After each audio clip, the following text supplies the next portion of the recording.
Demon fans, and welcome back to the Demonland podcast. My name is Andy, and the D's came within touching distance of stealing one they probably had no right to win, only to let a golden opportunity slip through their fingers in the dying moments.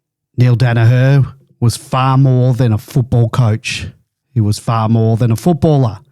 In the end, he became one of the most admired and inspirational Australians this country has ever known.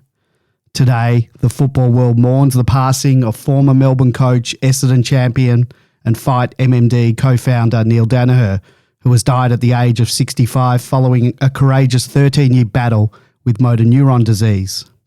Before he became the face of the fight against MND, Neale carved out an outstanding football career at Essendon. A tough, intelligent and fiercely respected player, Daniher played 82 games for the Bombers between 1979 and 1990 and captained the club at just 21 years of age. He was part of one of football's most famous footballing families alongside brothers Terry, Anthony and Chris, with the Daniher name forever woven into the fabric of the game. And yet those 82 games only tell a fraction of the story. By the age of 20, Daniher already looked destined to become one of the stars of the competition. He won Essendon's Best and Fairest in 1981 and was immediately elevated to captain for the 1982 season at just 21 years of age. Cruelly, however, he would never get the chance to lead the side onto the field as captain. A devastating knee injury changed the course of his career forever. Multiple reconstructions and recurring setbacks robbed him of almost the entirety of the 1982, 1983 and 1984 seasons. He fought his way back in 1985 only for the same knee to fail him again after just 5 games, leading to even more years on the sidelines. Incredibly, despite all that, he never stopped fighting his way back.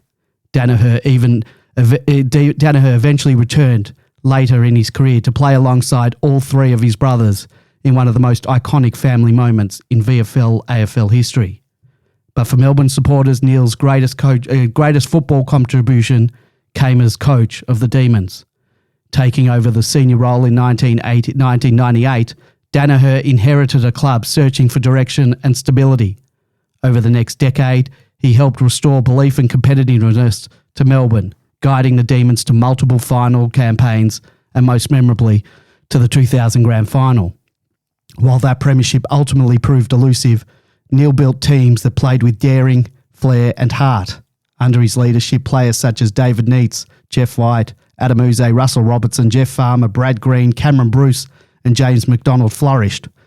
While Demon fans embraced the attacking and entertaining style that became synonymous with his sides.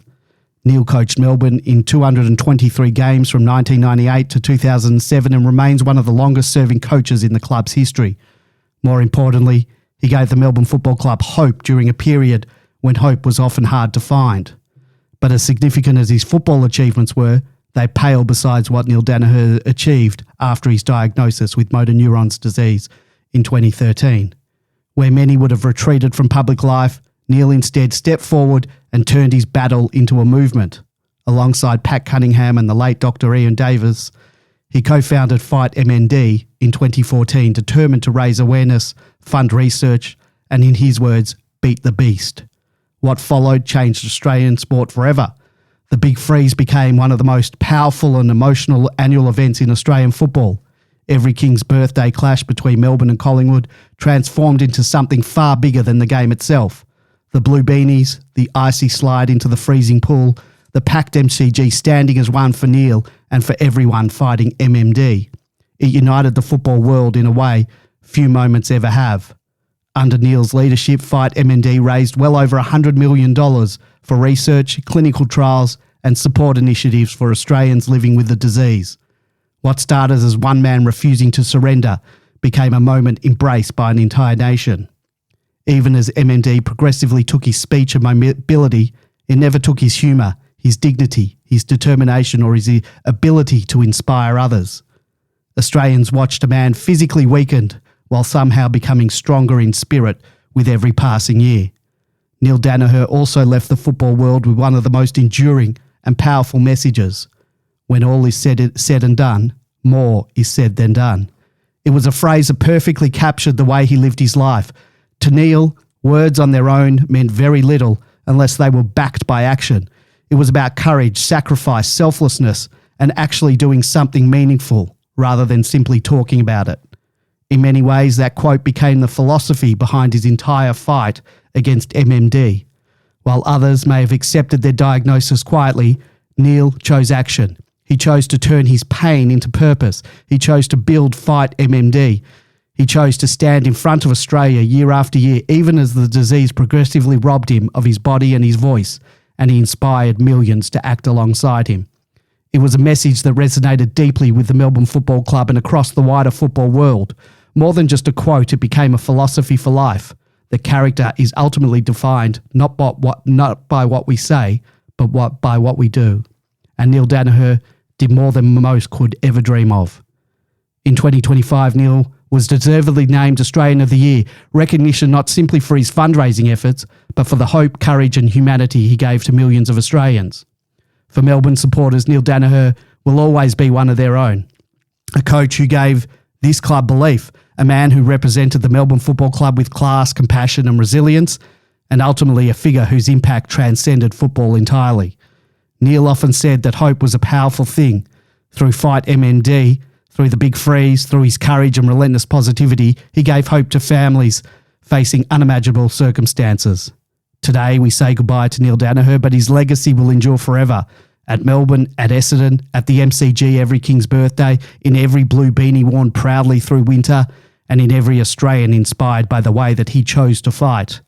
Vale, Neale Daniher, one of football's greatest men. Joining me tonight to discuss the legacy of Neale and also to discuss the D's game this week is George. Good evening, George. I won't say good evening to everybody because it's not a good evening. Yeah. It's a very, very sad day for all of us, particularly at the Melbourne Football Club and all the supporters of the club. We've lost a great man from the football community, but we've lost a great man for the human race as a whole. It was really telling for me that when Neale started his fight against MND, he knew that he would never be the beneficiary of the cure. He was prepared to put up with all the pain and the suffering and the inconvenience that the disease had foisted upon him so that somebody maybe in the future wouldn't have to go through what he was doing.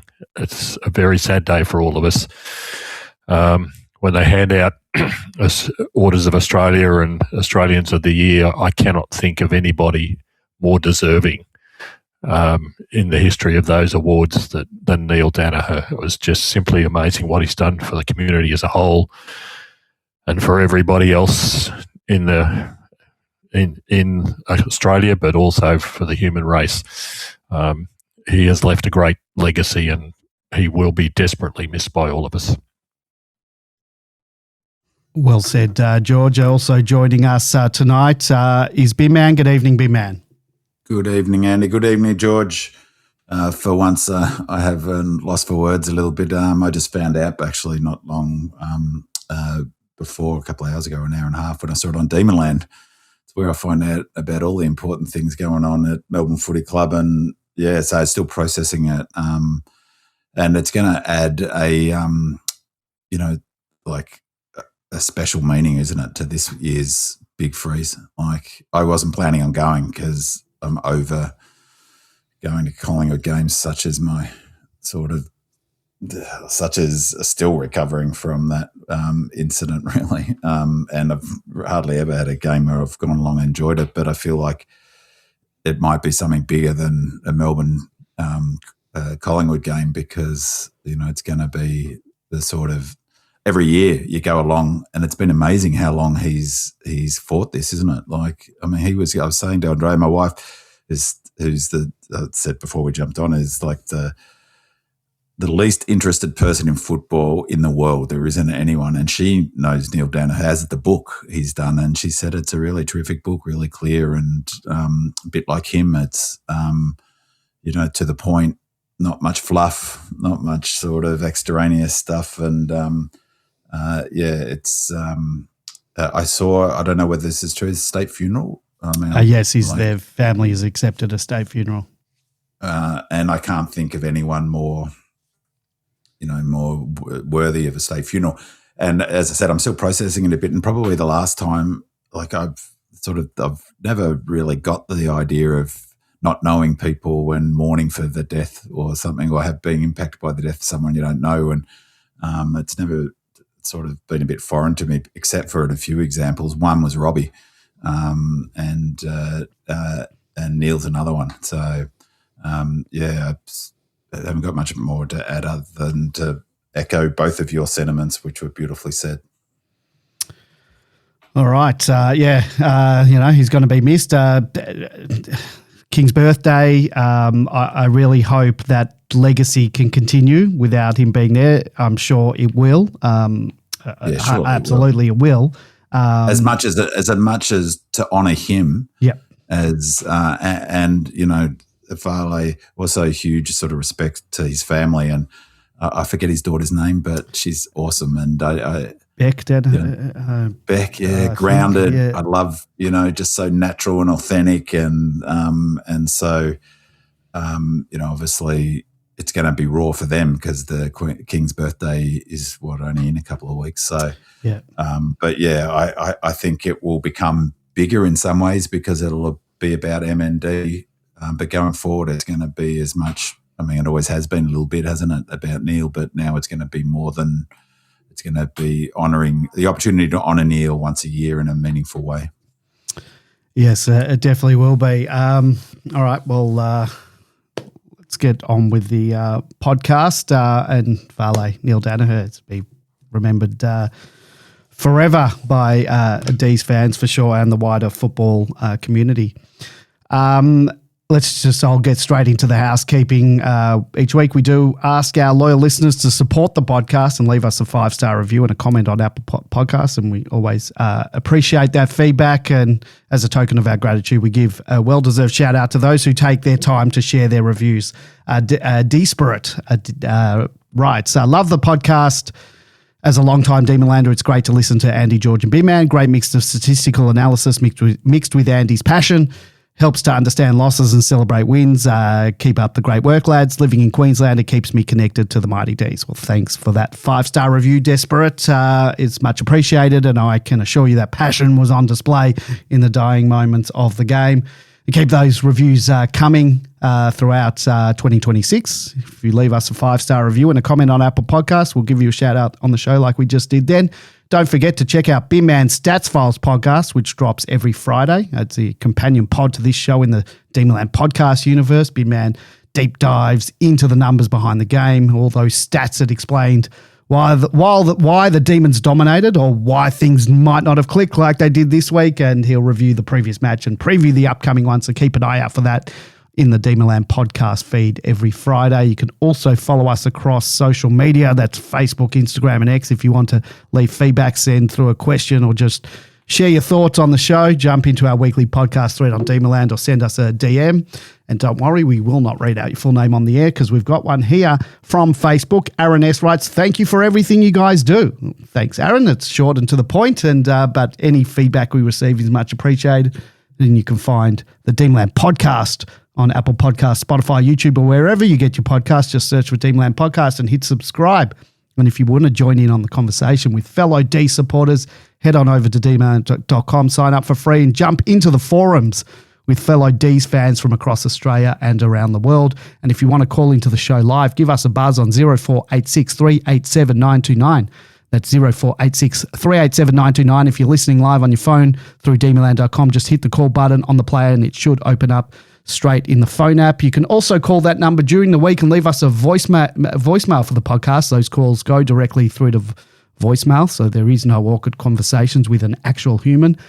We actually had a Rostar called in, and sorry, Rostar, but every second word was cut off. I don't know whether you didn't have good reception, and I don't know what's wrong with my eSIM, but when I opened up the phone this week, a call from the 18th of the 5th came in from our mate Kieran from Canberra. If you remember, he's called in a couple of times. So Kieran, the message came in, but it came in a week late. So if anyone works for Telstra and understands why eSIM messages don't come in when they should come in and come in a week late, I don't know what's going on there.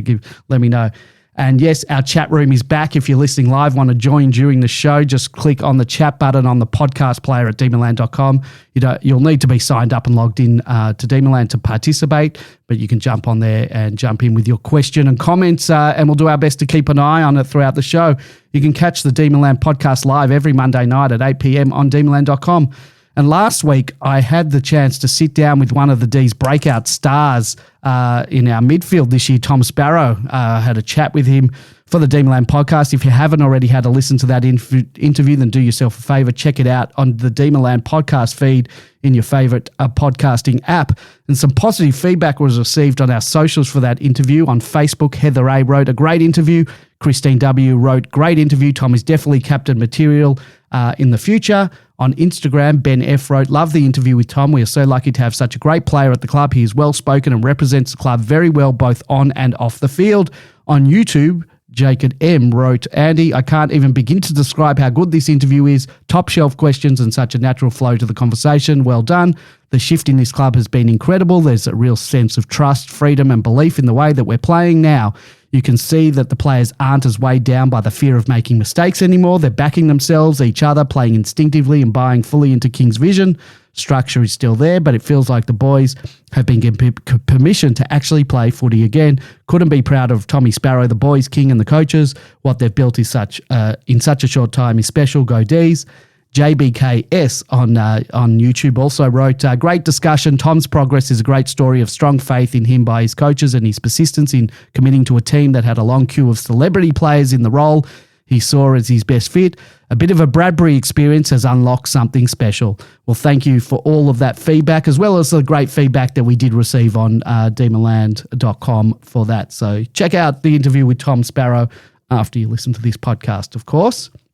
Now, Stats Files Bin Man, it's time for the condensed version of everybody's favourite segment. The Stats Files Bin Man's about to take us through the key numbers and trends from the Bulldogs games. But if you want a full deep dive, make sure you check your podcast feed on Friday for the standalone Stats Files podcast. That's where Bin Man really gets into the weeds of what the stats are telling us before also previewing our upcoming clash against the Giants in Alice Springs. Take it away, Bin Man. I will, and I'll be bang on my newfound discipline that I apply to all things. But I also want to pump up that was a fantastic interview, Andy. It was really, really terrific. And it was an impressively researched interview, I thought, and really top work by you. But geez, he's an impressive young man. And I made a mental note there was something he said that I really sort of grabbed my attention, and it's just completely gone. I was going to ask you about it, so I'll re-listen to it again, because there was something buried in an answer that that I wanted to unpack with you a little bit, and I just can't remember what it is. But I thought it was a really revealing. It was one of those comments that was sort of like it was connected to a bigger answer that he gave. Anyway, seeing I can't remember, that's not very interesting. But I note to self, Andy, I'll bring it back. But top job, really excellent job. With the Stats File preview podcast, I'm going to try. I did get it done. I'm going to try and get it done Wednesday and Thursday.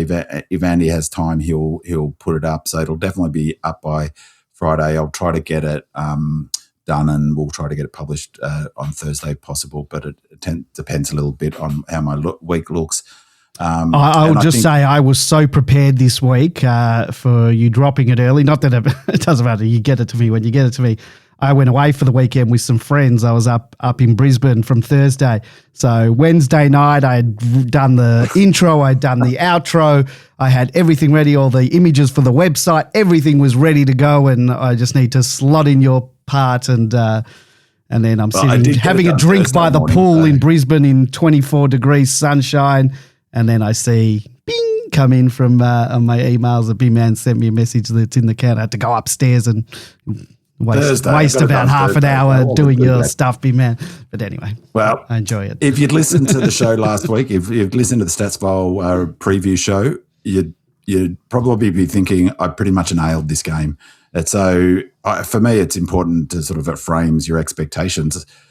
I said in my preview that I'd be very happy if we get away with a 1 point win. If we walk away from 4 points, how we played was exactly how I expected. We play how Bevo, his tactics were very much how I expected them to be. it was a physical, tough game like I thought it was. So, and another week where I got the winning bet suggested, which was that the total match point would be under, which it well and truly was. So, looking forward to the review of this game because and also the preview of our game against the newly wound up Giants. Bloody 14 goals, the most goals ever. Just our luck to play a team coming into the best form of their existence. But anyway. So there you go. So suddenly it's not the easy game that we'd maybe hoped for. So just quickly, I wanted to highlight the player ratings. Really fascinating player rating system, player ratings this week, in particular for me, because it's there was one player in particular that I was bagging during the game and was fairly critical of, and the eyes told me one thing and the player ratings told me a completely different thing, and that was Trent Rivers. He had a very impressive game, at least in terms of player ratings, and that's one of the reasons I like it. But I just wanted to flag the top. I'll go to the Melbourne ones in a second, but the top two players on the ground were Ed Richards, come as no surprise to anyone, but massive game, 24.2. That'd be up in the top 25 games of footy this year in terms of ratings. Marcus Bontempelli, I talked about in the preview that both of those players are struggling physically, and they have five top players that they had: Darcy, English, those two players, Richards, Bontempelli, and Cody Waitman. They're, I would say that they're Liberatore. And Libba, yeah. So so actually Libba, they're top five. Three not playing, two banged up, Richards and Bontempelli. And Ed Richards and Bontempelli had dynamite games. So Marcus Bontempelli is a joy to watch. If they're banged up, I hate to see what they look like not banged up. I mean, Ed Richards cuts us up every time, doesn't he? And Bontempelli, he was the second highest rated player on the ground, 22.7. And this one, I would never have guessed this one in a million miles. Gorney was the third highest rated, our highest rated, 19. The fourth highest rated on the ground, I wouldn't have guessed this in a bazillion years, was Aaron Norton, 18.1. And it's then Harvey Langford was next. His best game for the season in terms of his rating, fantastic performance, 17.4, super damaging. And then the aforementioned Trent Rivers, 17.1.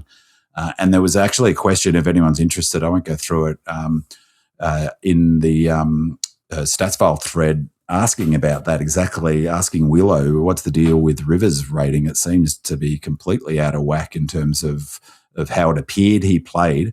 And as I say, it's one of the things I really like about the player ratings because it's objective. It's not subjective. And I've got maybe a bit of a sort of confirmation bias against Trent.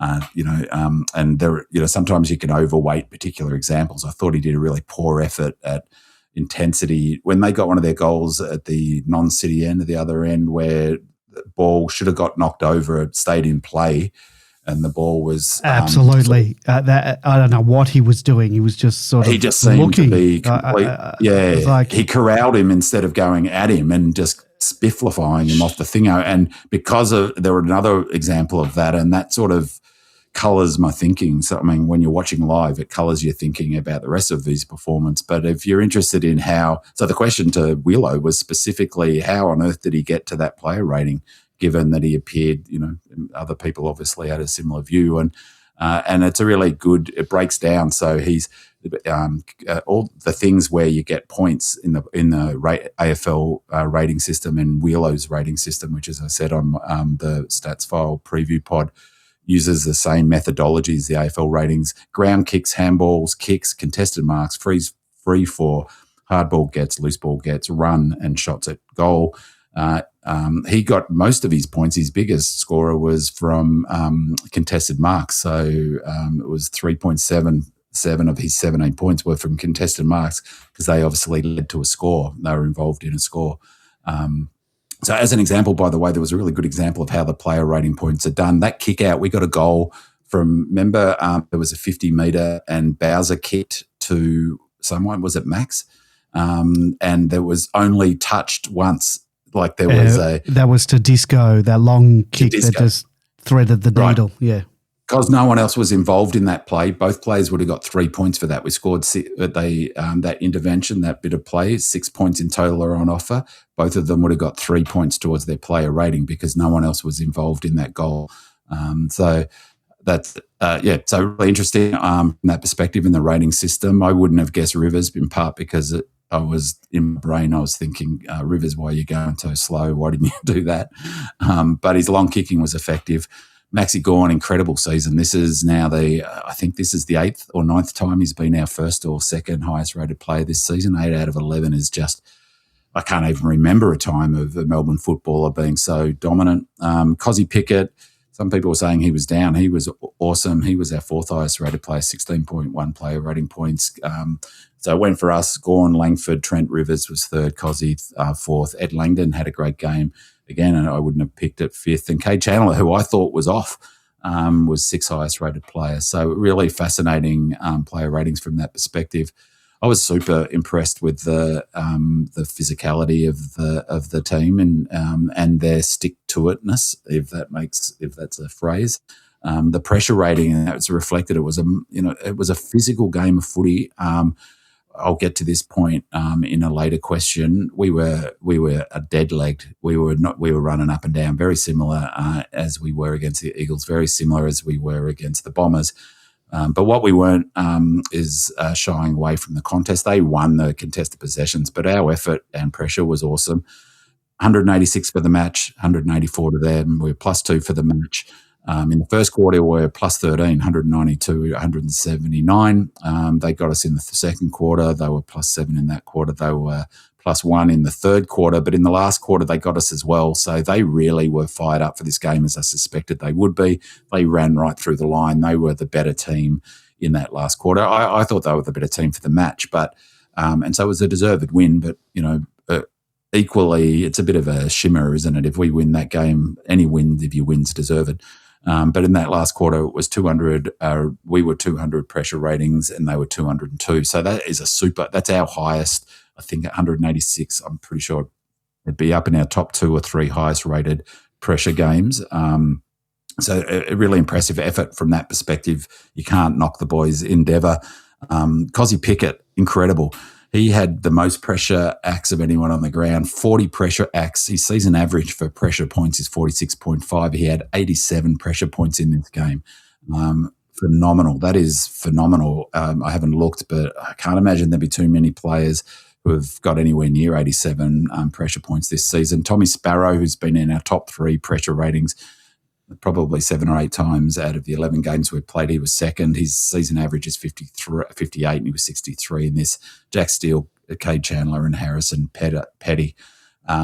So yeah, they're the key stats that jumped out at me: the player ratings and the pressure. Excellent performance in terms of the intensity. But obviously, on the review and preview pod, I'll go into much more detail about all things statistical. All right, Ben, thank you for that. Let's get into our listener questions. Smurf writes, do you think we did enough work in the lead up to this game, or even adjusted quickly enough in game to counter the influence of Bontempelli, Dale and Richards? Those 3 were everywhere all night and too often seemed to have no one near them, allowing them to use the ball with far too much time and space.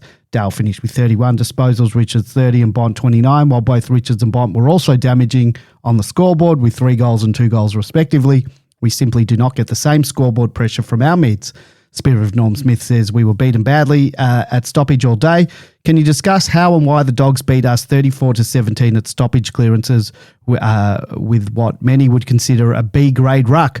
It was 20-9 at halftime. Ed Richards had 10 clearances himself and was largely untouched all day. Demon Cat says, did we miss a trick by not sending Colt to Richards after quarter time? I know Jack Steele spent some time going to Bontempelli, but Richards was the one who really killed us. I feel like Colt would have been a good matchup given they're similar in size and speed. King has been excellent tactically this year, but it felt like we allowed ourselves to get beaten in an area we already knew the Bulldogs were strong. So, George, how much of this came down to personnel and how much came down to coaching and matchups, and did we drop the ball tactically? I think we dropped the ball tactically and strategically around the midfield. I'll start with the first thing that stood out for me. I don't think Windsor was ready to play the game. There was a post on Demon Land that I saw that suggested his family didn't think he'd be playing this weekend. I saw some television footage on the Thursday, I think, at training, where he was having his foot being replastered.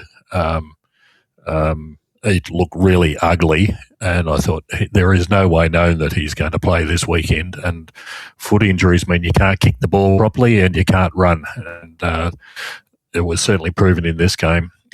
He finished up with only 60% game time, so it tells me that he was not ready by any stretch of the imagination. So they also mentioned that he was on the bench having his hip or something worked on as well. Yeah, 2 clearances for the game. He got only 13 disposals, and it was just nothing. But we played him in the middle, and I thought, why aren't we playing Rivers in the middle like we did the previous week?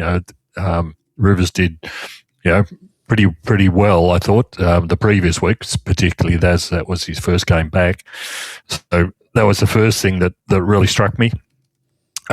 Surprisingly, I thought Max was beaten by Lobb overall around the game. Lobb, for a couple of reasons. Firstly, Lobb had 6 clearances and 10 tackles. That was just incredible for a guy who hates rucking. So when you've got a good midfield around you, and you've got the ruckman putting in as much as that, I thought it really told. Max was well down, 2 clearances for the game and only 2 marks. That's not Max standard.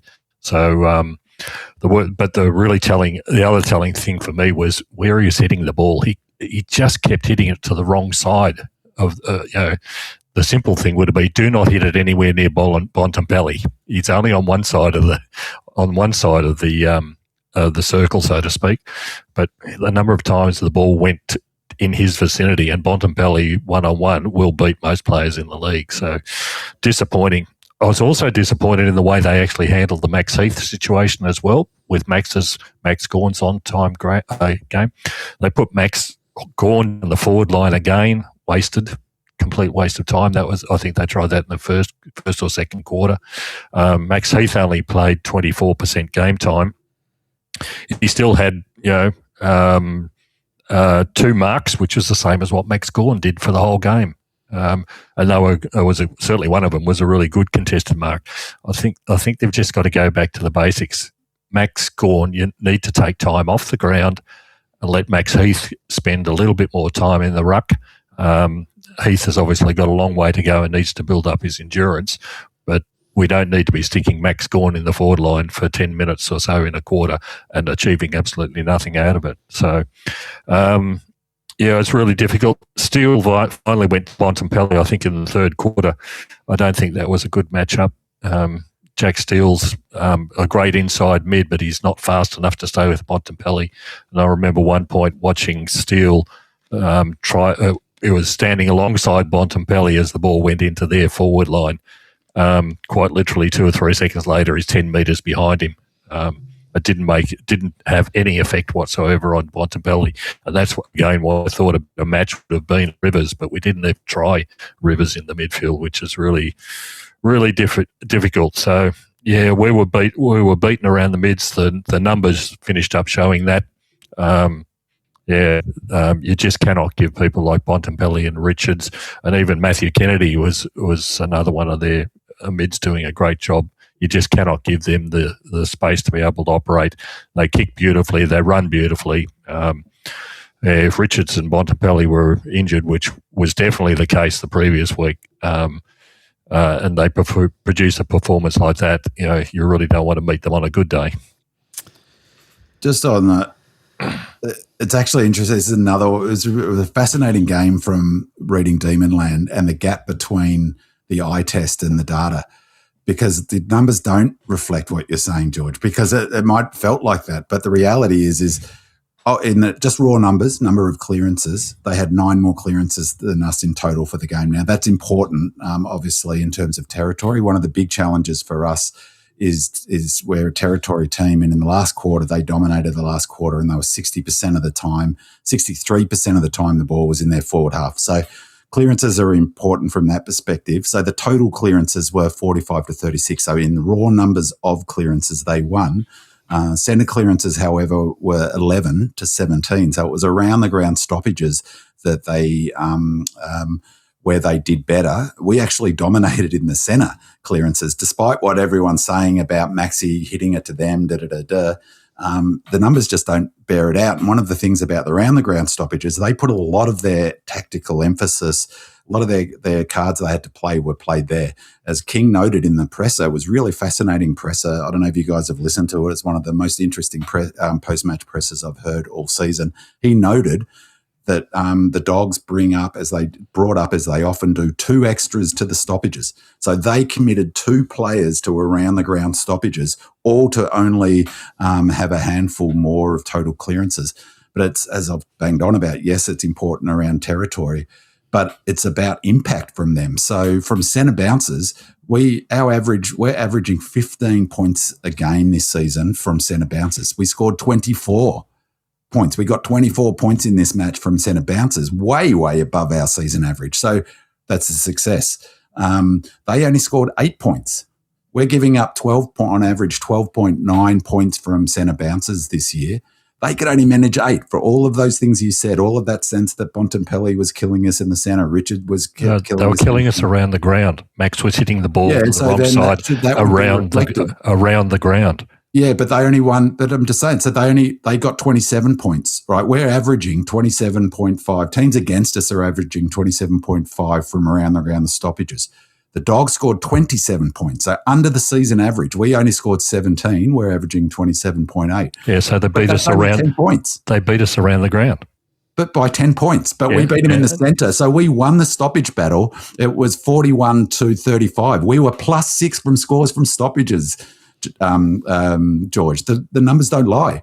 Like, we were +6 from scores from stoppages. In raw total, they had 6 more stoppages than us. So they're great. They got the territory, and that was a big factor. But they didn't hurt us. Where they hurt us was on turnover. They scored 51 points on turnover. We scored 37. That was the game. 14-point gap between the turnover score was the game.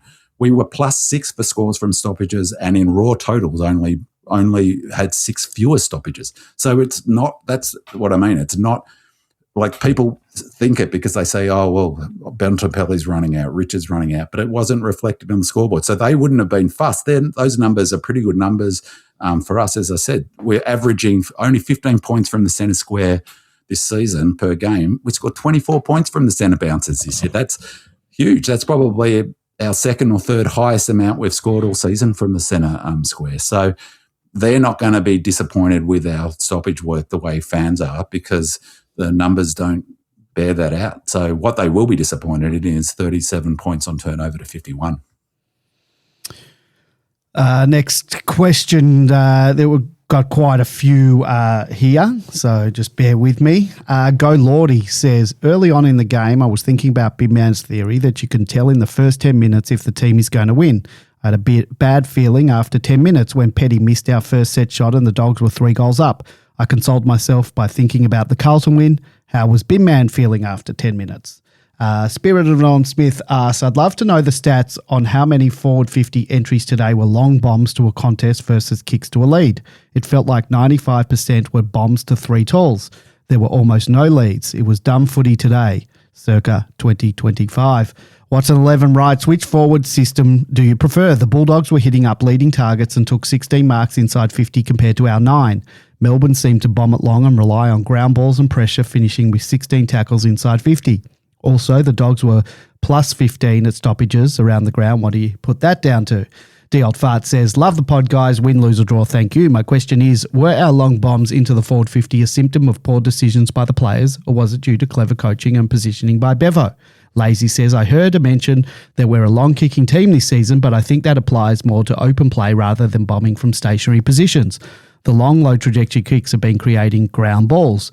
Did we go back to old habits? It seems strange that we didn't work the ball into the forward 50 as much as we have in recent weeks. Also, is it harder to make our style work on smaller grounds compared to open spaces of the MCG? Monocular writes, disappointing performance overall after such a spirited game last week.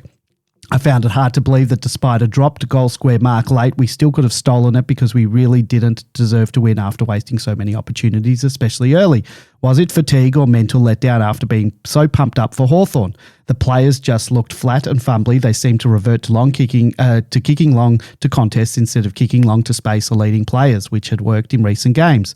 D32 says, to me, it looked like we tried to manage the game similarly to the West Coast game at Marvel and nearly pinched it. In years gone by, this stretch of games would usually have something else loading in the background. Do you think that's happening again this year, or are we managing things differently now? You have to think Brisbane are loading and maybe Hawthorn were last week too, which could explain some weird results. Hopefully we can change things and be primed for Collingwood. So, B-Man, you asked me to group the Forward 50 entry questions together with the questions around loading and fatigue because you felt there was some sort of correlation between those things. So what did the numbers or your eyes tell you about whether these issues were connected? All right, so bear with me. I'll try to do this in not too long a fashion, but I will try to connect them, and I think they are connected. And it sort of just connects also to our previous conversation about the data not reflecting what the eyes say. So it's really true with this in terms of the kicking inside 50. I've been talking now for weeks on this show and on the preview pod that whatever people might think about the way they think we play, we are the number one side in the AFL for scores from long kicks down the line. We are the number one side for retention from long kicks down the line. We're number 2 in the AFL for long kicking full stop behind Freo. So that is a fundamental way we play. So I've been talking about our long kicks all year.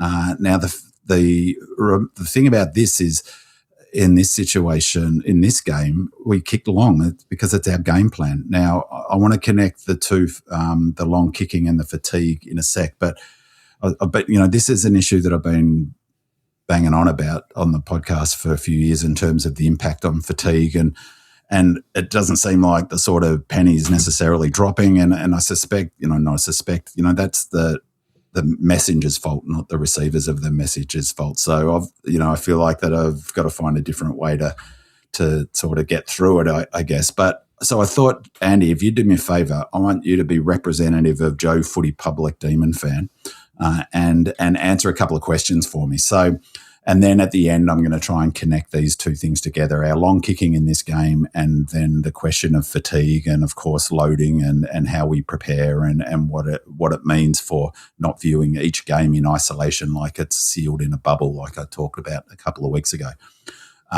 So with this question, the first one I wanted to ask you, why do you think as Joe Footy Public fan, people were so frustrated? It was clearly evident on Demon Land and, it's evident in the question, so frustrated with the long kicks inside 50. Well, I think this week, people seem to be frustrated. It is because we were kicking up, but we weren't taking marks. However, we still are scoring.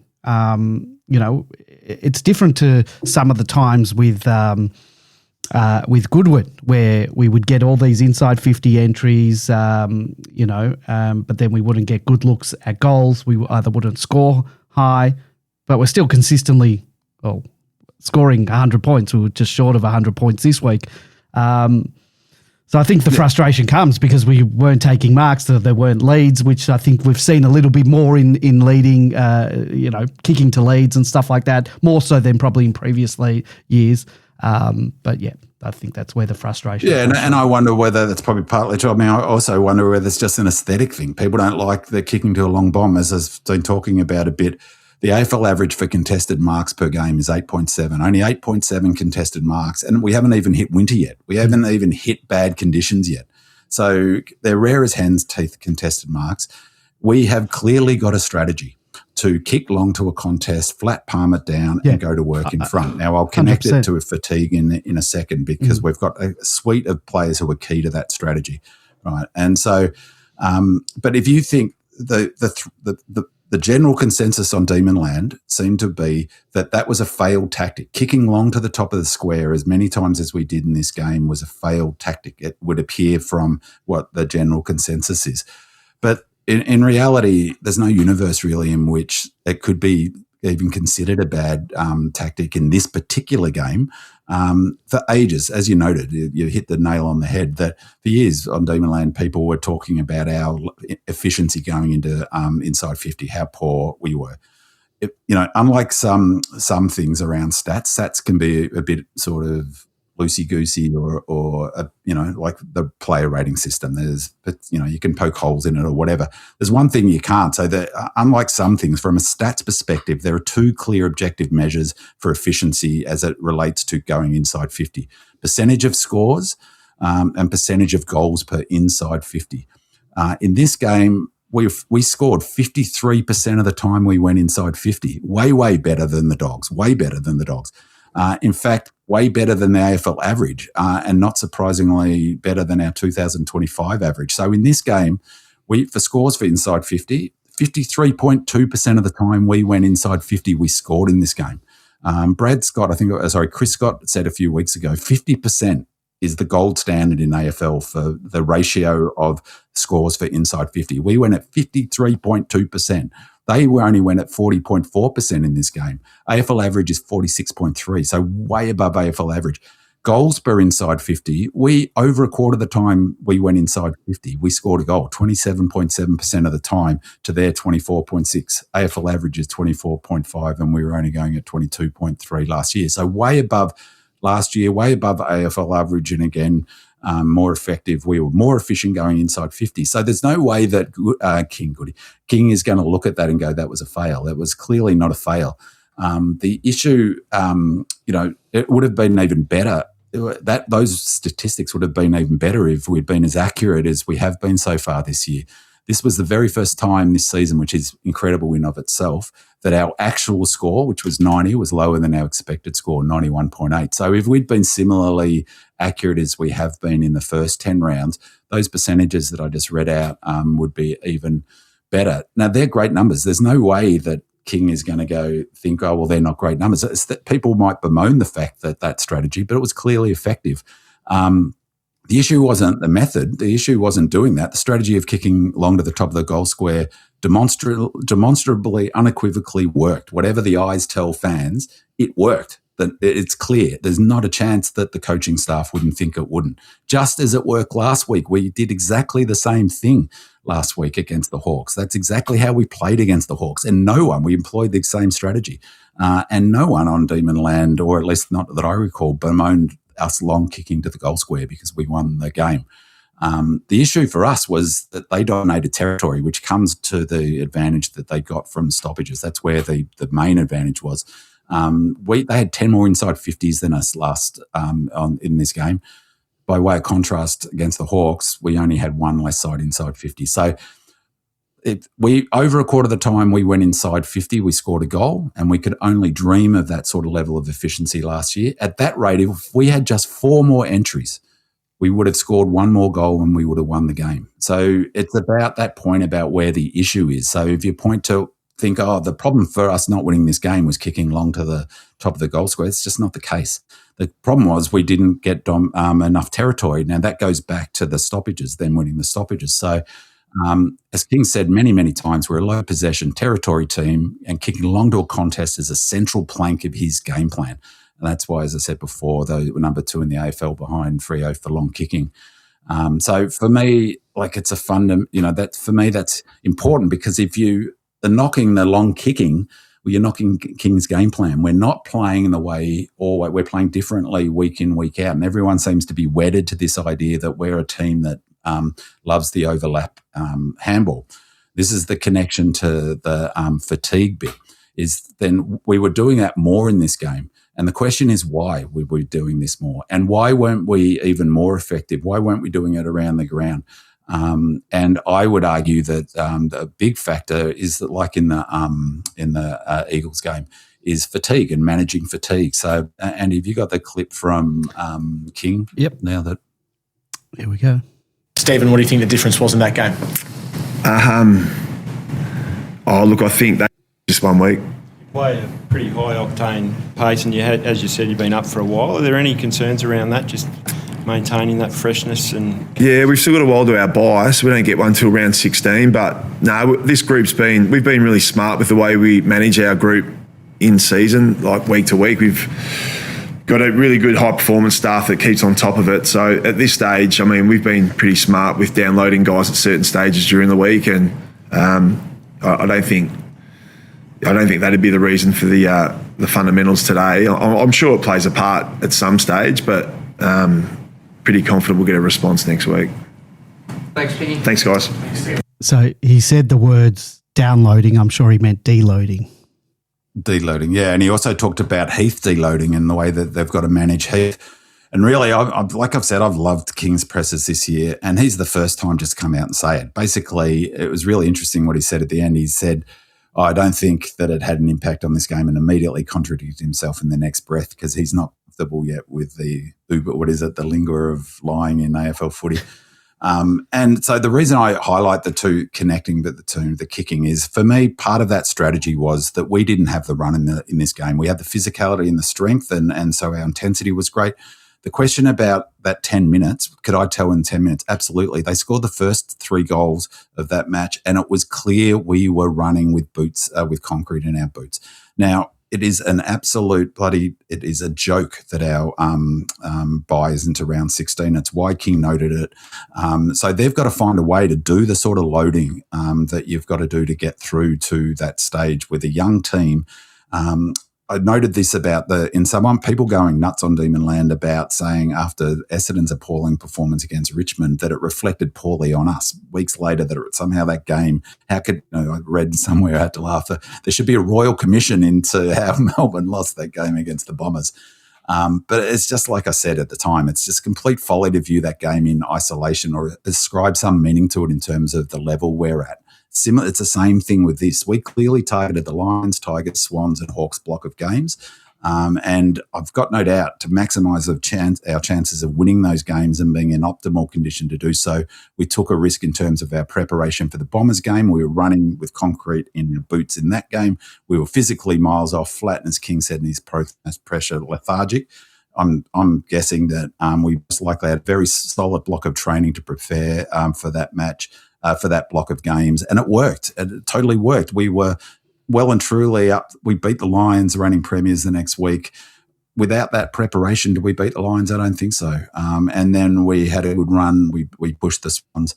And so, I think we took the lessons from that Essendon game. That's one of the reasons I was so impressed in this. We hung tough in the last quarter. The Bulldogs won inside 19-8. They had 11 more inside 50s than us in the last quarter. Clearances, they smashed us, is where George's point's a good one in terms of that last quarter. They were 15-6. They were +9 for clearances in that last quarter, dominated territory. They only won the quarter by a point. And that just shows how well we toughed that out. So really good effort by the boys in terms of mentally. It was in their forward half in that last quarter, 63% of the time, as I noted before.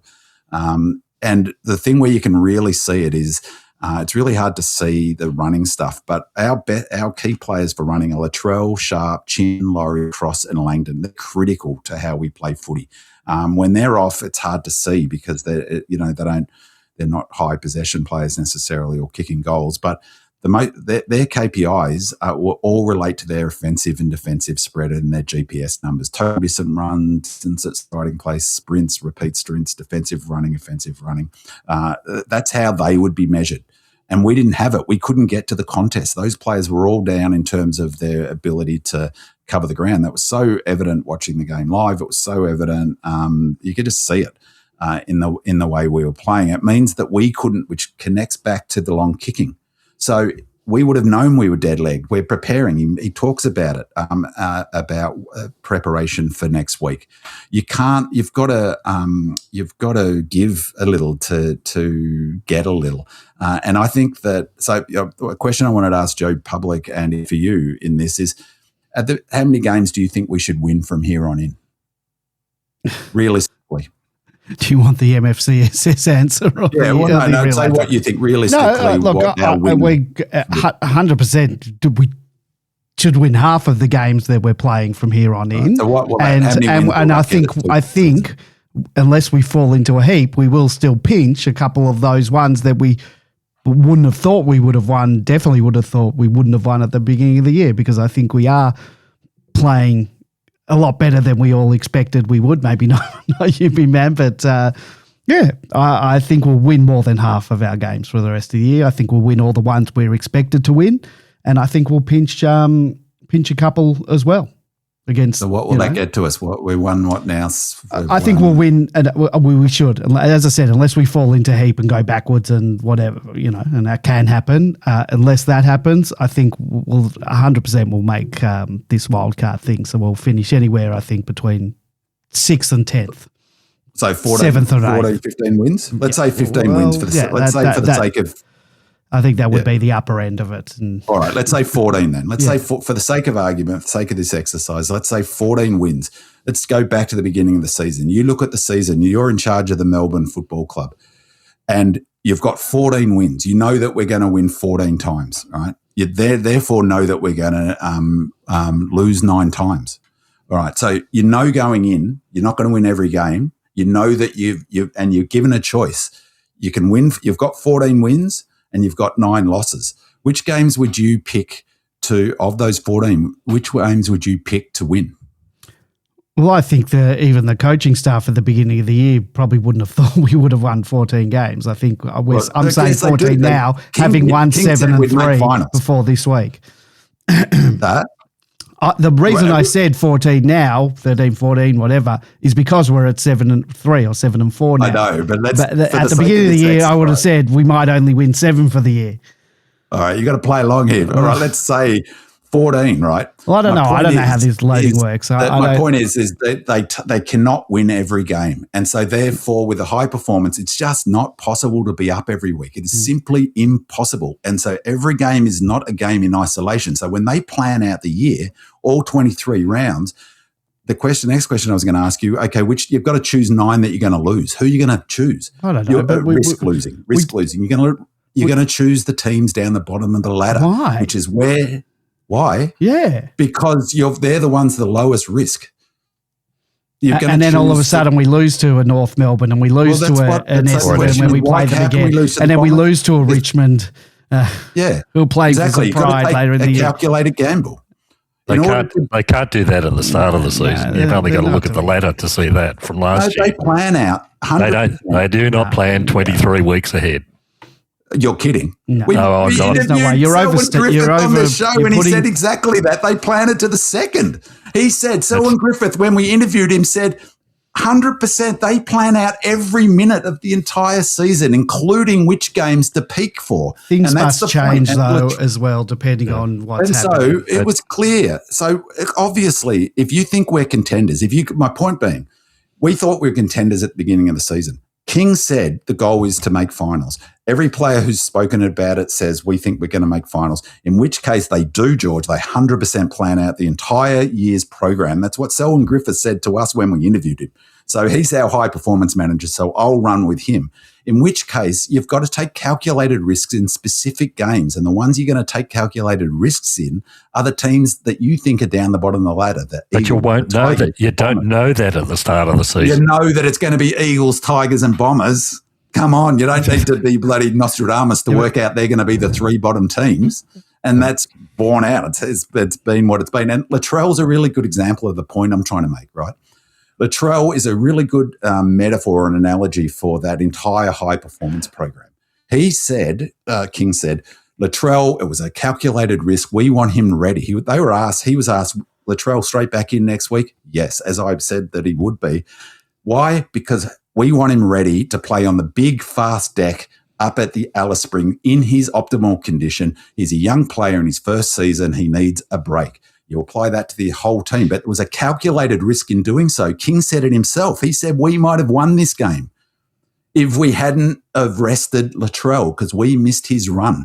So in this game, the average speed, one of the things is average speed in defence when when the opposition have got the ball, right? So it's a bit of a blunt measure, but it's a good one. And so when the opposition have got the ball, the average speed in defence, in this game, the top 4 were all dogs. Crossy was 5th. Against the Hawks, we had 2 of the top 5. Cross was number 1. Against the Tigers, we had the top 5 with Laurie number 1. Against the Bombers, in a similar game to this, the top 5 were all Bombers. So it doesn't always correlate to a win, of course, but it just shows that, like, when your running drops off, it's those players that I mentioned before, Latrell, Sharp, Chin, Laurie, Cross, and Langdon in particular, who do the majority of our high-speed running and majority of our defensive spread. If they're off, if they can't because they're knackered from doing loading, then we're going to struggle to implement the plan. And that's the connection to the long kicking. We clearly weren't in a way to running. The way you get those marks inside 50 is get those overlap handball runs, which again, you need the space of the MCG, but you need leg speed to be able to do it. And if you haven't got leg speed, you go back to another old school method, which is kick long to a contest, which is what we did in this game. All right, let's move on. Ollie Fan asks, what are your thoughts on Jeffo? Why can't he get into games more consistently? Is it Kentfield for him next week? Spirit of Norm Smith replies to Ollie Fan saying, Jeffo has his moments, but unfortunately there are too many others where he drops marks, falls over, gets outbodied and misses tackles. As much as we all want him to make it, I worry that he just won't bring the required intensity consistently enough for AFL footy. Tandem Greg angrily says, what is to say, insipid performance, too many passengers, Van Rooyen was terrible again and cost us the game. George, a fair bit of frustration from posters around key forwards at the moment, particularly Jeffo. How much of their struggles are about form and confidence and how much of it's a symptom of the way we might be moving the ball inside 50? I think this was Jeffo back to Jeffo after last week's performance. Who was it? Hit the nail on the head.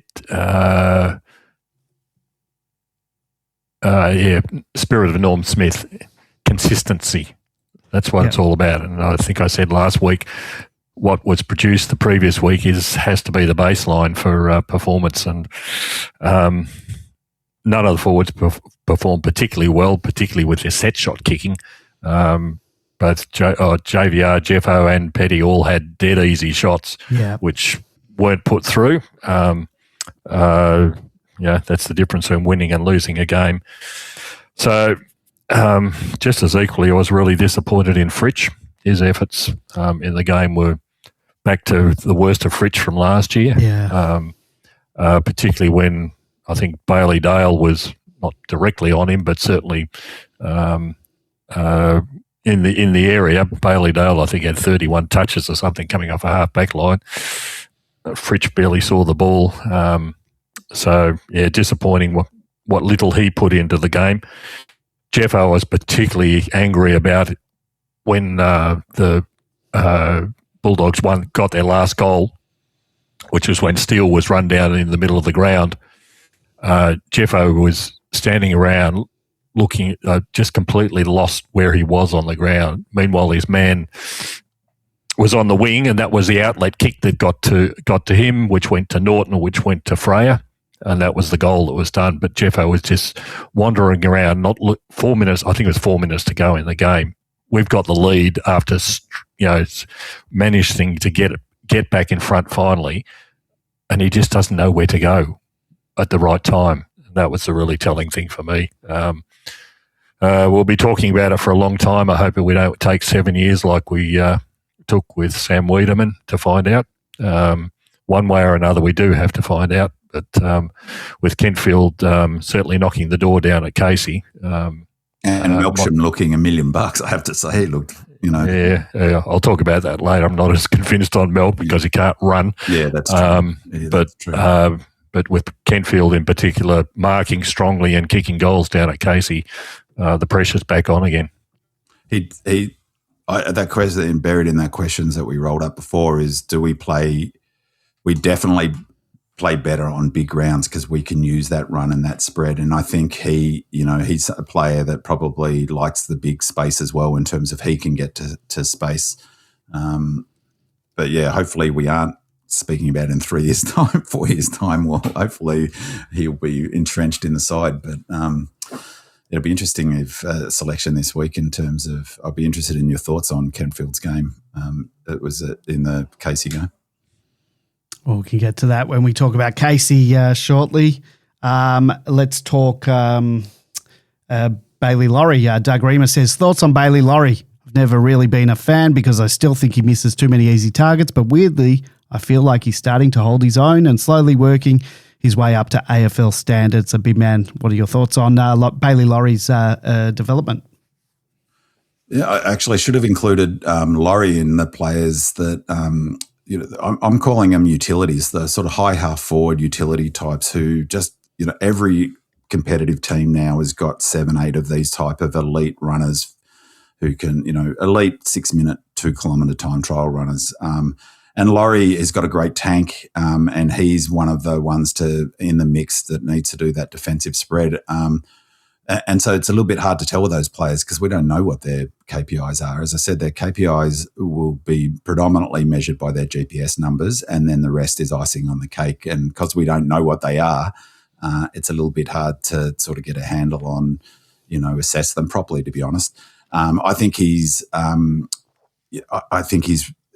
player that has got the skills and their physical attributes, the athletic attributes to play in King's side. It was interesting in this game because his run was way off, and I had a look at the numbers to do that bit of work before. In terms of the tracker numbers, since he's been in any number of the ones that I mentioned before, the categories like distant run and average speed in attack, average speed in defence, repeat sprints. He's been in there somewhere. He was nowhere to be seen in any of the top fives across about the 10 different categories in this game. And there was one in particular that I really, at the beginning, someone said about the question about 10 minutes in, their third goal, I think it was, you mentioned Bailey Dale, who's a bloody quick player, Bailey Dale.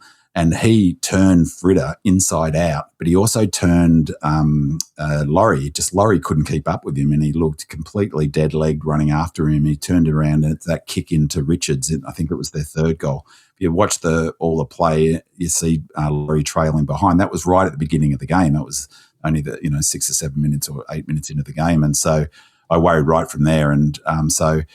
As for, I think he's taken the opportunity. His sort of advantage for a lot of other players coming through is his physical conditioning and the fact he can cover the ground. And he kicked a neat goal, didn't he? What was his rating in this game? It wasn't, phenomenal. I think 4.9. So, not a massive player rating points. A lot of his work goes unrewarded in terms of his running. Whether he maintains his position will be, largely whether he can maintain that sort of running power.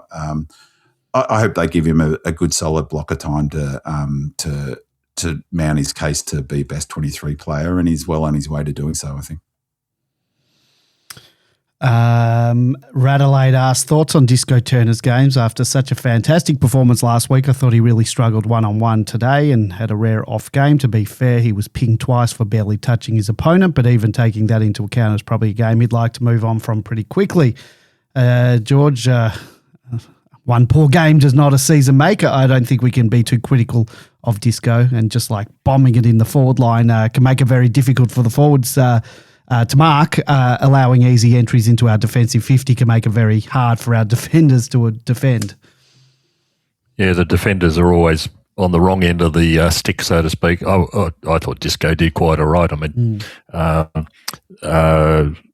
who was Norton only got 2 goals at the end of this game, which is about typical for Norton. I think he's got 2 or 3 in the last 3 games. Losing Lever, certainly in those last couple of critical minutes, would have affected the whole back line, and people only remember what happens in the last couple of minutes, so to speak. But yeah, I thought Disco did quite all right, gets to the ball, knows where to go and all that sort of thing. It's one game. I don't know what was bad about it, quite frankly. Yeah. I think that's probably some people are probably focusing on those couple of free kicks. But yeah, that's it's like when people come to the end of the game and they go, "Oh, look, he had a fantastic game. He kicked 3 goals." Yeah, but what about all the work that was done up the ground to give him the ball? Mm-hmm. Not talking about Disco in this particular case. Yeah, little bit blinkered. One of the things for defenders is they're so much at the mercy of the pressure on that last kick inside 50, and I thought their run was a little bit better than ours, and their physicality, I think they were plus 11 for contested possessions. So they played well and they had a lot to play for. But as I said, I was surprised at Norton's influence on the game in terms of player rating. He looked a bit cooked to my eye, and maybe I'm just seeing cooked people everywhere, but Disco looked he looked like a player who'd had a big week on the track, I reckon, and it was his quietest game in some respects. It was interesting they brought Petty back in the second half after playing forward. I thought that was a interesting move, and obviously... Didn't he go down back when Lever went down in that? I think it was at the start of the second half. I might be wrong. I think it was earlier than that. I'm pretty sure he only went back once Lever went off. Lever went off with probably just under 20 minutes to go. Did he? Okay, maybe. Because they said that even if he does if Lever does the concussion test, he won't be back on because the 20 minutes it takes or whatever. Pingu asks, what did you guys make of the umpiring performance? Apart from the 250-metre penalties we received, I thought we were very hard done by. And once again, the free kick count doesn't reflect the frees we didn't get, especially all of the blatant throws the Bulldogs seems to get away with throughout the game. None of the commentators seemed interested in mentioning it until late in the match when one of our players threw the ball and suddenly BT remembered that throwing is actually against the rules. I'm not saying we lost because of the umpiring, but I'm not saying it either. So, man, what were your thoughts on the umpiring in yesterday's game? You're probably best to ask I was sitting at the top deck of the the Ponsford of the whatever the level 3's It doesn't have a name. You got a name? Just level so. 3. Level 3, the top ones. Sat down all ready to watch the game, and in comes a Bulldog family with mum, dad, and little, like a 3-year-old who sat directly in front of me. And I was like, no worries. But you'd probably ask her what I thought of the umpire, because at one point she fully stood up on a seat and turned around and looked at me as I was going off a ball, or mum looked around and my mate said, sorry, it's not me. And I thought it was awful. I thought it was the most awful display of umpiring I can recall for ages, and not just Melbourne's way. There was some baffling decisions, baffling non-decisions that it's become endemic. That handball over the head, they obviously want to allow it. You're obviously allowed to do it because I see it in every game now. 90% of them are just dead throws. Yeah. What's his name? Bontempelli. I haven't watched the replay yet. I'm going to, but Bontempelli threw the ball. He was down. I was at the City end, and they ended up scoring. It was their second goal, I think. Started with a chain from Bontempelli, one-handing, throwing it out from down the back. The thing that I find infuriating, and what I was going off about during the game, is the inconsistency. Is like the holding the ball, either get rid of the rule or change it, or because it was just unbelievable. The number of times they had the option of releasing the ball and didn't. We tackled them. And then one they just pick out again. It was a bit like the Hawks game. I forget the exact incident, but they seem to pick out one on random, and it's just that inconsistency. You just want consistency, and there were so many times where there was critical contests where we tackled well. I thought our intensity was great. We just weren't rewarded. Like, there was so often we tackled them to the ground. There was one where they almost put the ball on the ground and they were allowed to go on. But then the other thing is the Bulldogs throwing it. They've been doing it for years, as Pingu says. And they did it heaps of it. I mean, maybe you just start seeing them and there's a bit of confirmation bias, but it just felt like there were so many throws let go. There were so many, and there were a lot of free kicks paid. I mean, that was the irony about all the free kick holding the balls not paid. It seemed to be that they were paying all sorts of free kicks. And the final thing I'll say about it is, so I thought it was appalling umpiring. And the other one, the final thing, and this just does my head in, week out, is that's a really good point George made. I thought Lob actually did a really good job against Maxi. And it seems like anyone who goes physically at him, teams go hard at him physically sometimes. They did in this game. And the number of times his jumper was pulled, the number of times he was smashed to the ground, I just feel like he could get better looked after by the umpires, because he gets just smashed in those rucking contests and aerial contests. It was exceedingly frustrating. I haven't seen, there was a bit of chat on Demon Land that it should have been a free kick to Langford. I can't remember. It was down the other end of the ground, and it was all in the emotion of the game. It didn't look like a free to me from that distance, but I haven't seen a replay. But were people saying that it should have been a free? I thought they were just saying it should have been a mark. A mark or a free, if not a mark. I mean, he might not have actually look like a mark from a distance, but I've seen marks awarded, not chest mark things, but I've seen ones that definitely weren't in the hands long enough and have been paid a mark. So, well, there was one, a mark. Our first goal should have been a beautiful mark by JVR. It's like he got paid touched in the contest. It's never not paid. Like there was clearly a mark. I think in that Sharp, I think had hands on it as well. 90 times out of 100 they pay that, don't they? Yeah. Well, I don't know what they pay. So. Sorry. The one good thing out of this game was I think it was the first ever free paid for taunting. Taunting. Did it not happen it was the Bulldogs go tap the head of Disco or something? Yep. But I thought they had done it in another game. That was a guaranteed goal to them. Yeah, would have taken them up to 39 points clear. Yeah. Bevo would have had a bloody aneurysm if they'd lost that game because that was a turning point in the game, wasn't it? So it's well worth noting. We were that would have taken us 39 points down. Our fight back was terrific. Electric, really. 3 goals in 2 minutes, I think it was. Or it was 3 goals in. It was 3 goals in a minute. I think it was something like that. At the end of the second. Yeah, all after that. What was it for? Taunting. Yeah, he tapped. He rubbed his head or whatever. Yeah. Yeah, they really need to take that out of the game. Well, if that is a rule, if that's a rule, then start doing it. Then then you got to always pay it. But then if you know how I think who's Archie? What's his last name? Is it Archie Jones? He took a mark in front of Artie Jones. So he took a mark in front of Bowie and then showed him the footy. Is that taunting? What's taunting? But that was a good mark, wasn't it? No, I know. That's why I'm just asking the question. Where's the line in taunting going to be drawn? Just a rub of the head is taunting? Yeah. It's usually after someone's kicked a goal or a free kick, I think is the thing. And it came about because of Petty last season. This season, wasn't it? Yeah. Last season against West Coast. Yeah. But if the rules there start employing it, people shove people's faces into the ground after something's happened. That's not what we need because kids will start doing that. Well, that's the thing. Sometimes someone will tackle someone and then push their jump. Push them in the back as they're getting up to say, I gotcha. Is that a taunt? That's what the question I'm asking. All right, let's get on to the Casey stuff.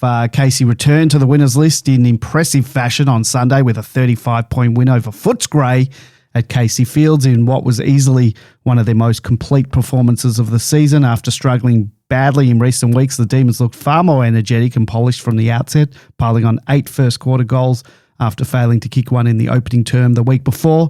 Luca Kingfield set the tone early with 2 goals and eventually finished with 4, while Jake Melksham made a seamless return from injury with 4 goals of his own.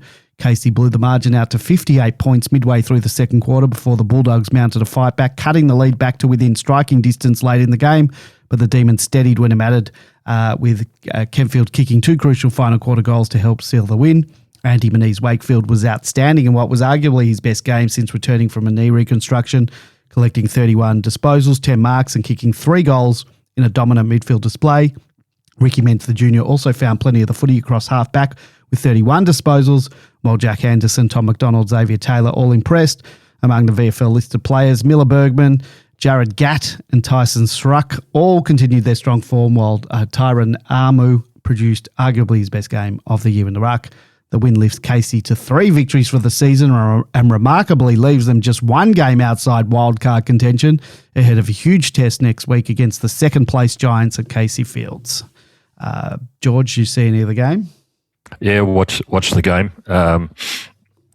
It was interesting because both these sides, both Footscray and Casey, had lost their previous 3 games, and as we said last week, Casey had kicked 1 goal out of the previous 29 that had been in the game that they played in. So coming for a long way back.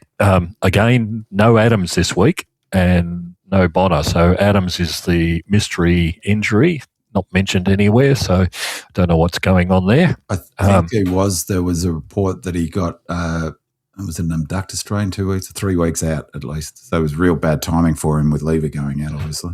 Yeah, anyhow.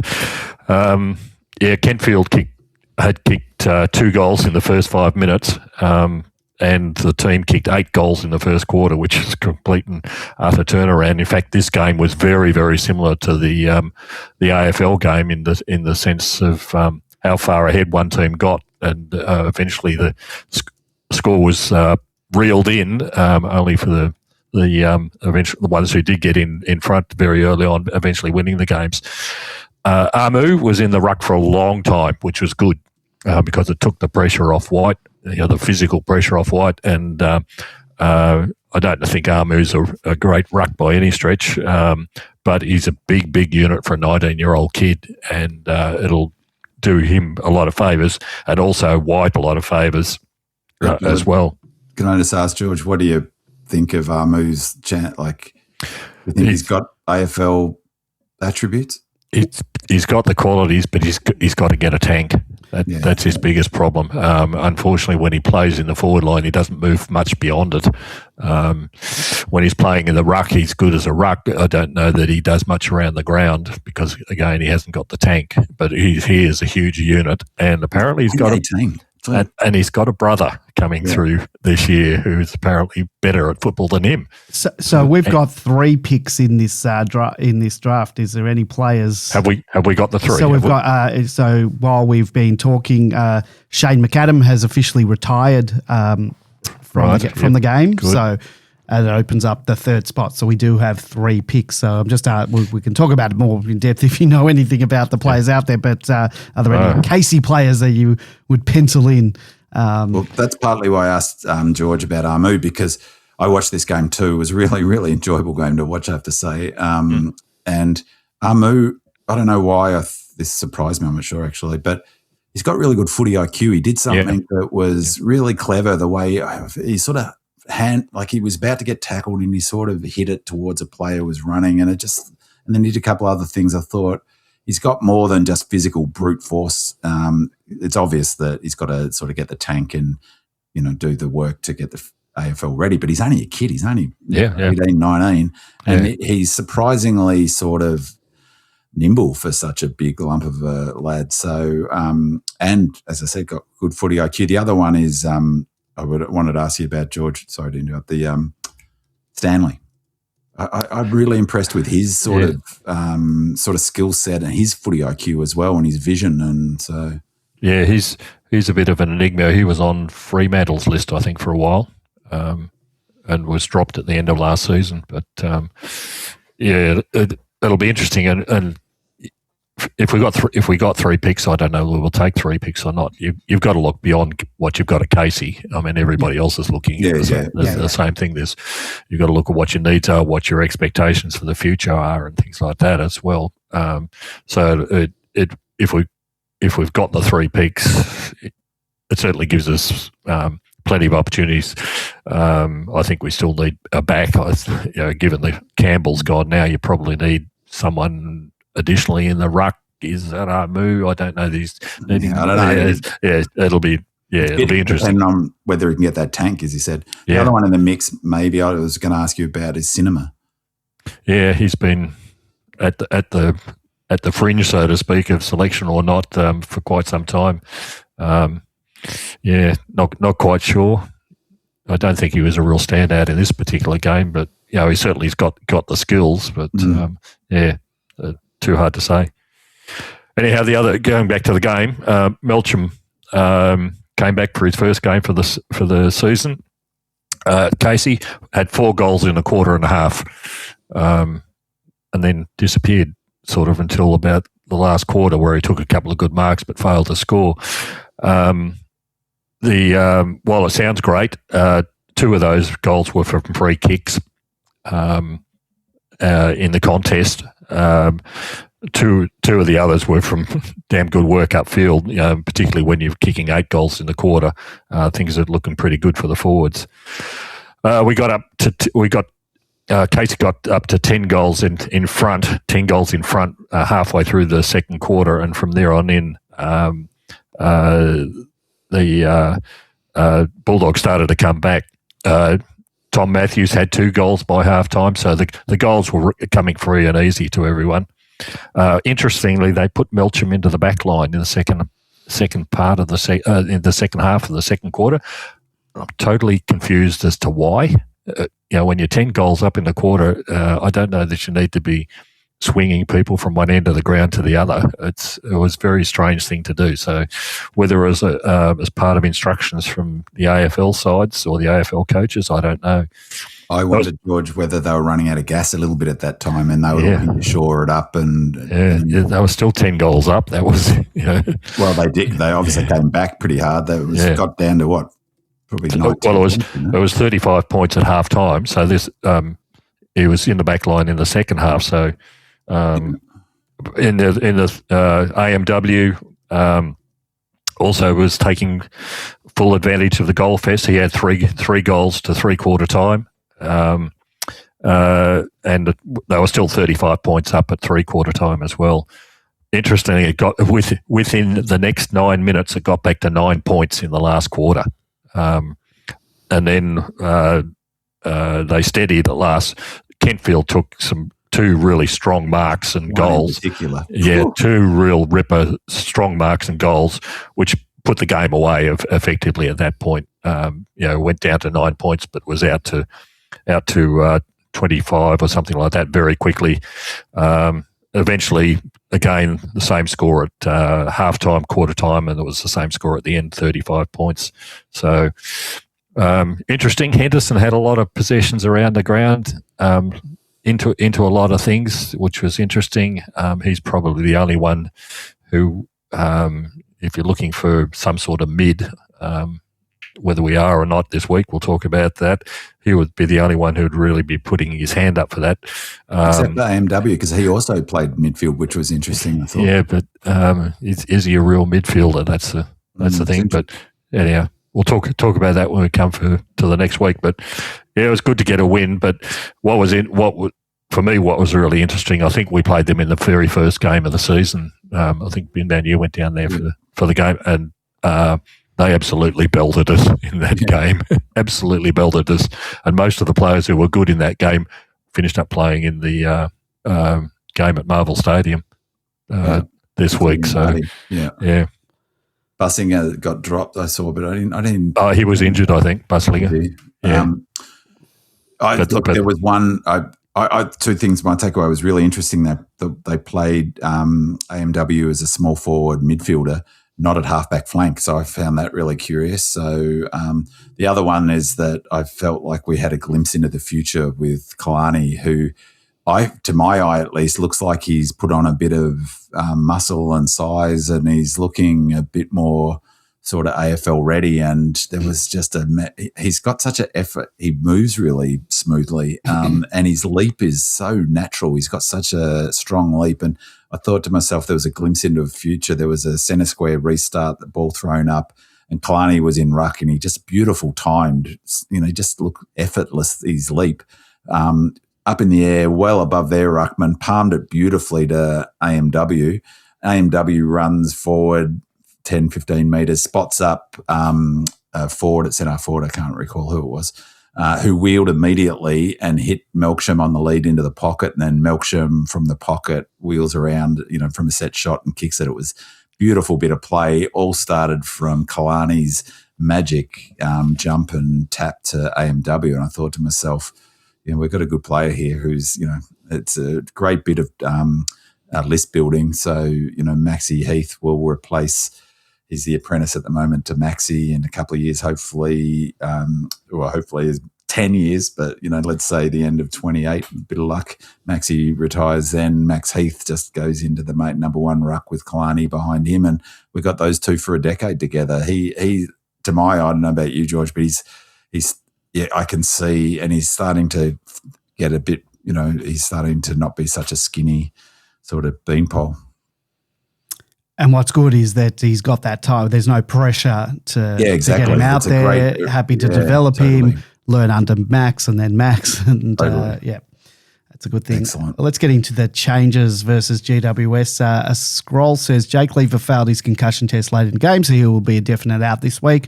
Hopefully Brody Myercheck returns this week, facilitating an easy swap of Lever out with Myercheck in, meaning Petty will return to defence. One of the changes, excuse me, do you think we'll make this week? And we've also got a voicemail from Doug Reamer that came in. Doug Reamer here. Quick one about selection for the GWS game. With Lever going down and GWS being a small, fast forward line, thoughts on AMW coming in, with Latrell coming in as well, and maybe resting Max Heath? Looking at his game time, he only played for 20%, and he just looks like he either needs a full game or a rest. What are your thoughts? I don't think Max needs much of a chop out in the centre. I reckon we could just throw Petty in for that 20%. Yeah, keep up the good work, fellas. George, he was asking about Max Heath there. It was a bit hard to understand. So Max Heath, to give Max Heath a rest, and we could just use Petty as the fill-in ruck for the 20% game time that Max Heath was there. Yeah, but then you can't use Petty as the backman for the replacement for Lever. So, and we've been down this path before. Yeah. I think we need to be building Max Heath up in terms of ruck time. This is going to be a really difficult week with the Lever out. Interesting, King in his presses when he said that Lever was out for concussion protocols. He mentioned T-Mac straight away. So that'll be an interesting option. Myercheck, whether he's ready or not, is going to be the question for this week. It'd be nice if he was, but the problem with Myercheck that we knew when we recruited him is that he spent an awful long time on the injury list at Collingwood with exactly these sort of situations. So do you hang out for another week and give him another full chance before the King's birthday?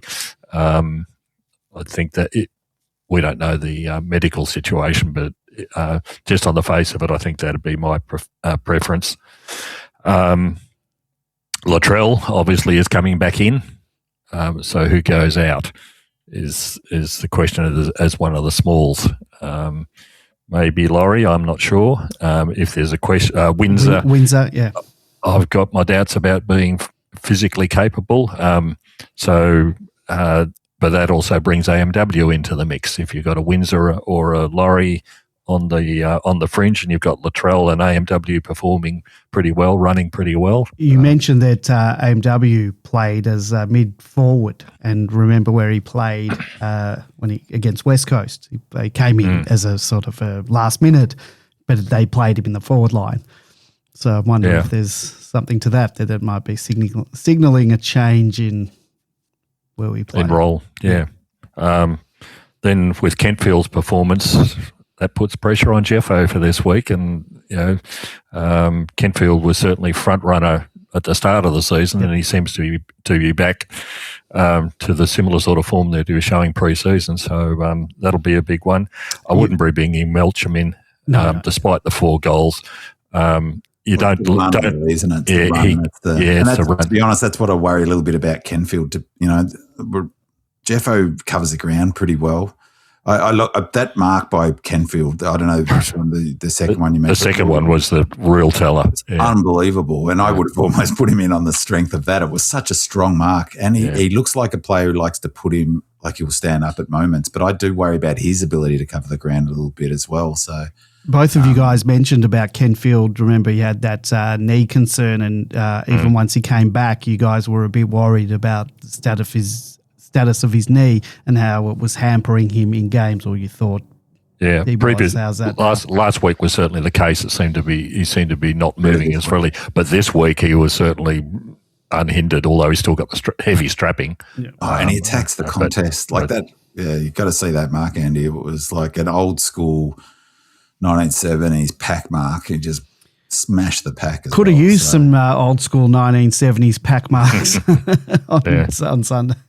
Except if you think they're going to mark it. So but back to Melcham, it was 4 goals. They were typical Melcham goals. Out the side, out the back. And good luck to him for getting them. But when you look at him trying to follow his opponent up the field, it's a bit embarrassing. He just hasn't got the pace anymore, and he's certainly not going to see go beyond this season in any case. So I think we need to be bringing the right sort of people in for the future rather than that which was the past. Yeah, no, I think it's fascinating. You're right, George. He immediately said, Tom McDonald, I do think, I do wonder whether we won't replace at all with at all, and that even if Mychek isn't ready, we'll just put Pettigos back and play a small forward, or because it was really interesting. King noted in terms of Latrell, that's one of the just things I love about Latrell. We didn't bullshit around with, we'll see how he's going to. He was asked, Latrell straight back in, or it was almost a statement. And, he didn't do the coach thing of we'll see how he pulls up at training and, blah, blah, blah. He just said, yep, he's definitely in. It's a big deck. It's a huge ground. It's fast, and we want him in that team. So I found that refreshing. So he's obviously in. And I do wonder whether, whether we might look to bring even another small in and just go with Petty back.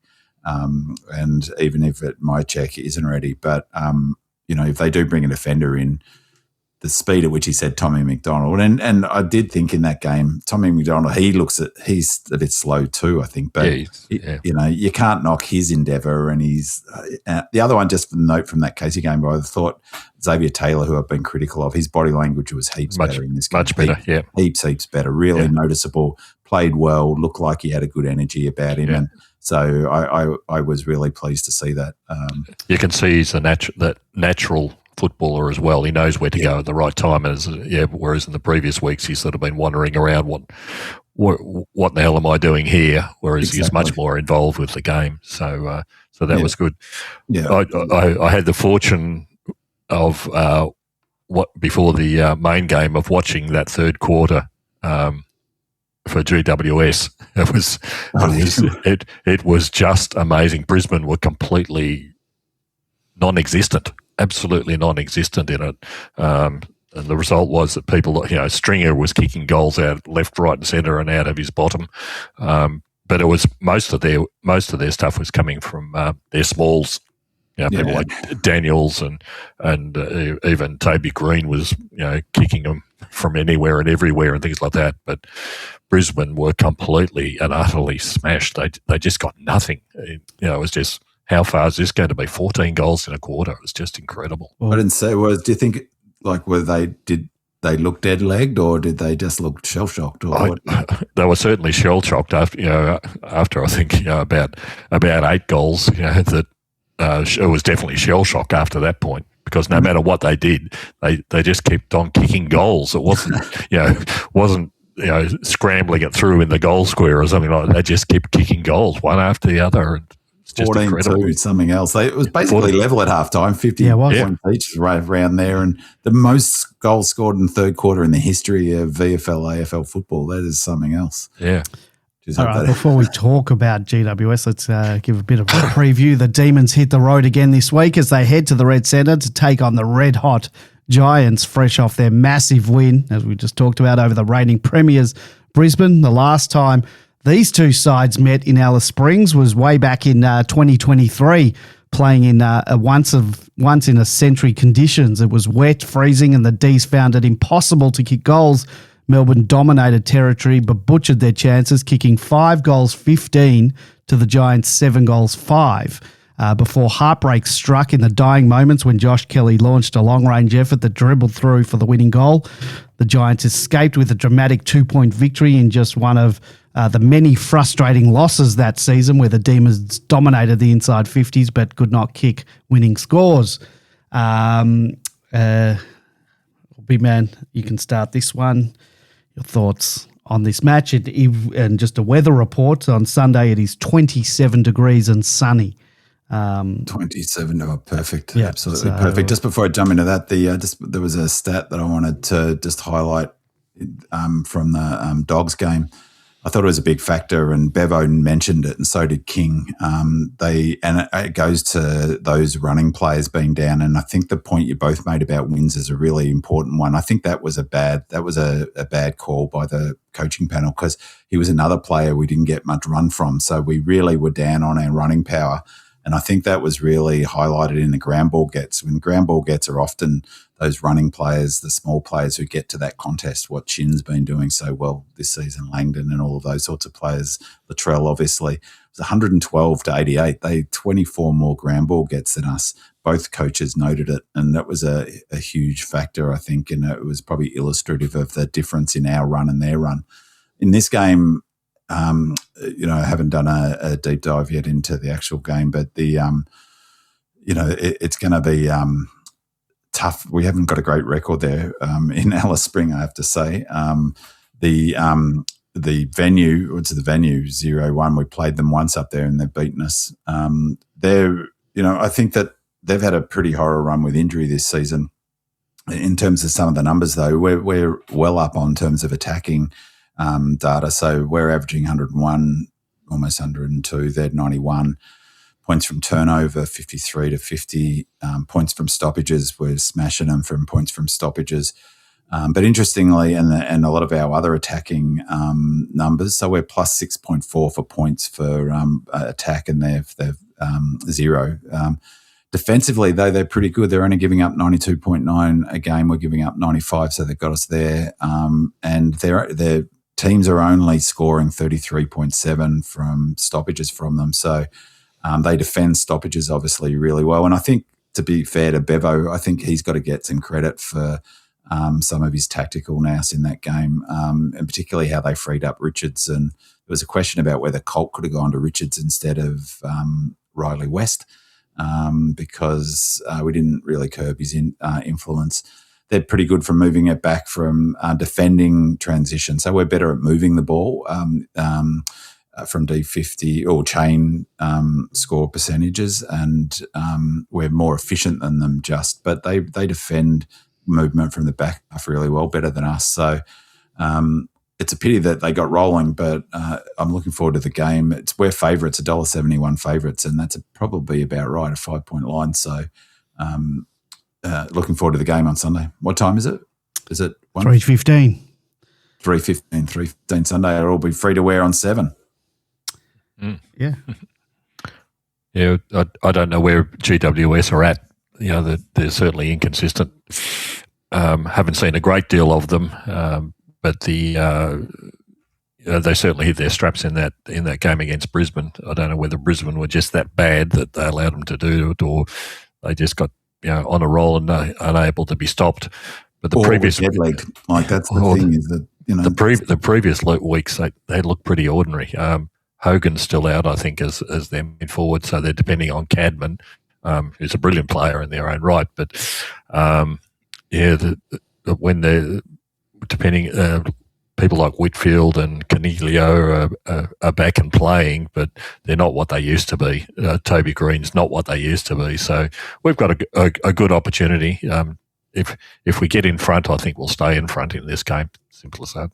And I feel like on my theory that I'm not sure that I fully landed the what do you call it, the pole bowl or whatever before. But on my theory, I think we're targeted this game and targeted the following week's game. So I think in terms of, as I said, you just can't be up. And I think this game's a target game. The fact that they rested Latrell was a sure, for me, clear message that that's the case. And of course, the next week, which has even now got even more significance, I think, with Neale Daniher's passing. So I think they've targeted both these two games, and so I fully expect us to be wound up. I think we'll win and pretty handsomely. And I have to watch that Brisbane game just to see that quarter, I think, but they may well be on in a period of heavy training for that sort of performance. As I said at the beginning of the season, there'll be heaps of weird, anomalous results, and that's one of them, 14 goals in the quarter. So, I think that I expect us to win this game. All right, that's where we're going to leave it there for tonight. Look out for our own Big Man Stats Files preview podcast either on Thursday or Friday, if you do enjoy that deeper dive into the stats that matter in the lead up to the Giants game. And also don't forget to check out my interview with Tom Sparrow, wherever you're currently listening to this podcast. And thank you to our 5-star reviewer on Apple Podcasts. That was a thank you to Desperate. Thank you to our commenters from Facebook, Instagram, and YouTube. That was Aaron, Heather, Christine, Ben, Jacob, and JBK. Thank you to our voicemailers, Doug Reamer, and we had a voicemail from Kieran from the other week that came in. Sorry, Kieran. Blame Telstra for that. And Roadstar, you can blame whoever your provider was, because the quality of the call was just all over the place, so I just couldn't play it. But I do appreciate you guys calling in. As always, your questions and comments are an integral part of the show, so thank you to our Demonland posters who submitted questions and comments. Thank you to Smurf, Spirit of Norm Smith, Demon Cat, Go Lordy, Watson11, D Old Fart, Lazy, Monocular, D32, Ollie Fan, Tandem, Greg, Doug Rima, Radelaide, Pingu, and Scroll. And thank you to my co-host, George and Biman, and thank you to you, our loyal listeners. Don't forget, leave us a 5-star review and a comment on Apple Podcasts, and we'll read it out and give you that shout out on the next show. Go Demons. Go Red Leggers. It's a grand old flag. It's a high-flying flag. It's an emblem for me and for you. Well, it's the emblem of the team we love. The team of the red and the blue. Well, every heart beats true for the red and the blue. As we sing a song for you, should old acquaintance be forgot? Keep your eye on the red and the blue. Where the team played fine in the year 39. We're the team that no one can lick. And you'll find us there after the final bell with the spirit of 1926. Every heart beats true for the red and the blue as we sing this song to you. Should